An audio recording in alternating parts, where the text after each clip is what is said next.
Everyone, आप देख रहे हैं नेक्स्ट 9 लाइव और मैं हूं आपके साथ अंकिता मिश्रा। अपनी पीआर के जरिए झूठी खबर फैलाने वाली पूनम पांडे को लेकर के लगातार रिपोर्ट सामने आ रही है। इसी बीच में जिस एजेंसी ने इस खबर को फैलाया था, उस एजेंसी का माफीनामा सामने आया है। जी हाँ, लगातार न केवल पूनम पांडे के खिलाफ एक्शन लेने की बात की जा रही थी, बल्कि एजेंसी के खिलाफ भी एक्शन लेने की लगातार बात की गई। कहीं ये कहा गया कि एजेंसी के खिलाफ शिकायत करनी चाहिए, जेल में डालना चाहिए, तो वहीं किसी ने बाइकआउट करने की बात की। ये वो लोग हैं जो बॉलीवुड ही नहीं बल्कि टेलीविजन के पॉपुलर सितारे हैं। इन सभी सितारों ने मिलकर एक ही सुर में पूनम पांडे के खिलाफ न केवल निंदा की बल्कि झूठी खबर फैलाने के लिए पीआर एजेंसी की भी लताड़ लगाई। इसी बीच में एजेंसी का माफीनामा क्या कुछ आया है और इस माफीनामा में आखिर किन किन चीजों का जिक्र है, देखिए हमारी रिपोर्ट। कंट्रोवर्शियल एक्ट्रेस और मॉडल पूनम पांडे ने जिस तरीके से अपनी झूठी खबर फैलाने के लिए एजेंसी का सहारा लिया, पीआर एजेंसी ने जिस तरीके से इंस्टाग्राम पर पोस्ट डाली, अब इस वजह से पीआर एजेंसी की भी लताड़ लग रही है। पीआर एजेंसी लगातार मुश्किलों में चल रही थी, जिसके बाद अब माफीनामा सार्वजनिक तौर पर जारी किया गया है। बता दें कि एक्ट्रेस ने अपनी झूठी खबर फैलाई और हवाला दिया कि सर्वाइकल कैंसर के प्रति जागरूकता फैलाने के लिए उन्होंने इस तरीके का कदम उठाया है। इस बीच पूनम की इस नौटंकी के पीछे कंपनी शगबान ने माफीनामा जारी किया। कंपनी शगबान पूनम के साथ थी। साथ ही ये भी दावे किए गए कि इस स्टंट के बाद सर्वाइकल कैंसर के बारे में सबसे ज्यादा चर्चा होने लगी है। पूनम पांडे की झूठी मौत के पीछे कंपनी शगबान ने ऑफिशियल हैंडल लिंक्डइन पर माफीनामा शेयर किया है। इसमें लिखा है कि हाँ, हम हंटरफ्लाई के सहयोग से सर्वाइकल कैंसर के बारे में जागरूकता फैलाने की पूनम पांडे की पहल में शामिल थे। शुरुआत करने के लिए हम दिल से माफी मांगेंगे, विशेष रूप से उन लोगों के प्रति जो किसी भी प्रकार से कैंसर की कठिनाई का सामना कर रहे हैं या फिर उनके प्रियजन हैं।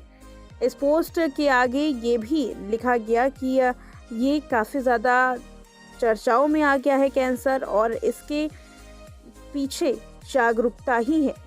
कंपनी का कहना था कि इस तरीके के कदम से जागरूकता फैलाने की कोशिश की जा रही थी।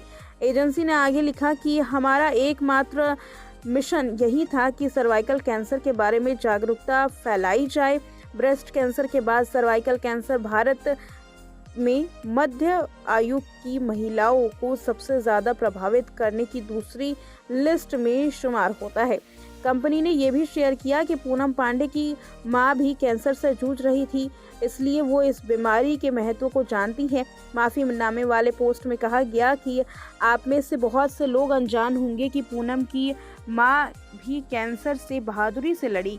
इतनी करीब से देखने वाली और पर्सनल लाइफ में इस तरह की बीमारी से लड़ने की चुनौतियों से गुजरने के बाद पूनम पांडे रोकथाम की महत्व और जागरूकता की गंभीरता को भी समझती हैं, खासकर वैक्सीन को लेकर।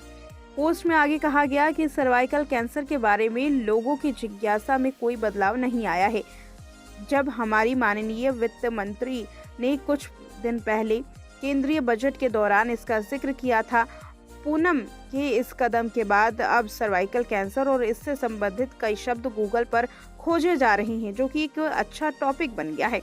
इस देश के इतिहास में ये पहली बार हुआ है कि सर्वाइकल कैंसर शब्द 1000 से ज़्यादा हेडलाइंस में है। इस पहल के लिए एजेंसी ने माफ़ी भी मांगी। लिखा कि फिर भी हम उन लोगों से गहराई से माफ़ी मांगना चाहते हैं जो किसी भी कारण से इस पहल से आहत हुए हैं। हम समझते हैं कि हमारे तरीके ने अप्रोच के बारे में बहस छेड़ दी है। हालांकि हमें किसी भी परेशानी के लिए खेद है, लेकिन अगर इस कदम के बाद बहुत ज़रूरी जागरूकता फैलती है और मौत को रोका जा सकता है, तो ये वास्तविक प्रभाव होगा। साथ ही ये भी एजेंसी ने आगे लिखा कि हम स्पष्ट करना चाहते हैं कि ये निःशुल्क एक्टिविटी थी, कमर्शियल रूप से इसमें कोई भी जुड़ाव नहीं था। ये एक ऐसा कैंसर है टीके के माध्यम से रोका जा सकता है, और हम जो कुछ भी करते हैं वो इसे रोकने के लिए होता है।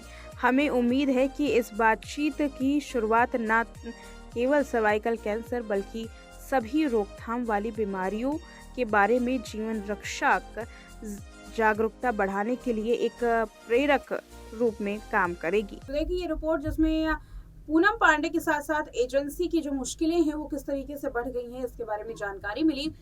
फिलहाल पूनम पांडे अब इस पर क्या कुछ कहती हैं, उनका अभी तक ये रिएक्शन सामने नहीं आया है। सभी को इंतजार है पूनम पांडे के रिएक्शन का कि आखिर वो इस ट्रोलिंग से किस तरीके से बचने की कोशिश कर रही हैं और अपना पक्ष कैसे रखती हैं, क्योंकि उन्होंने जो पब्लिसिटी स्टंट किया है ये वाकई काफी ज्यादा निंदनीय है।